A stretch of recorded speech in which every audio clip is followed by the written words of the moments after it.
Here's the situation. My golf ball's just off the green, maybe 20 feet off the green, and the total length of this shot is about 50 feet. Now, you're going to have a lot of options when you get into this. You can use a hybrid, you can use a wedge. There's a lot of different options. I want to show you how to use this putter, okay?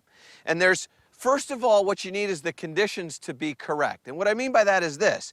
If this grass is growing into your golf ball, you can't use this shot, because when you hit this with the putter, the ball's going along the ground, and when the grass is growing into you, it's going to slow it up so much so that you're not going to be able to predict the distance that the ball needs to travel in order to get close to the hole. So what I would suggest in that situation is maybe use your wedge or your hybrid. But given that the situation is correct, the grass is laying either with you or across from you, there's a couple things that I want you to think about when utilizing this putter.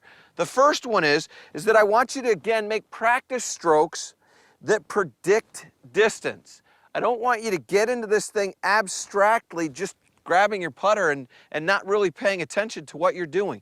Give me a practice stroke, and let's see if, in fact, your practice stroke in your mind is going to produce the distance required to get the ball up by that hole there. And then the next thing that I want you to do is I really want you to focus on centeredness of hit.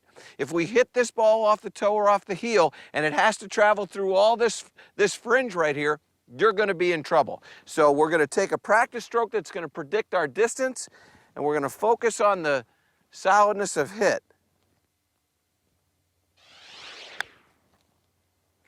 And what you're going to find when you do this is if you focus on those two things and the conditions are correct, you're going to actually be able to execute this quite nicely, and you're going to look like a genius when you pull that putter out of your bag.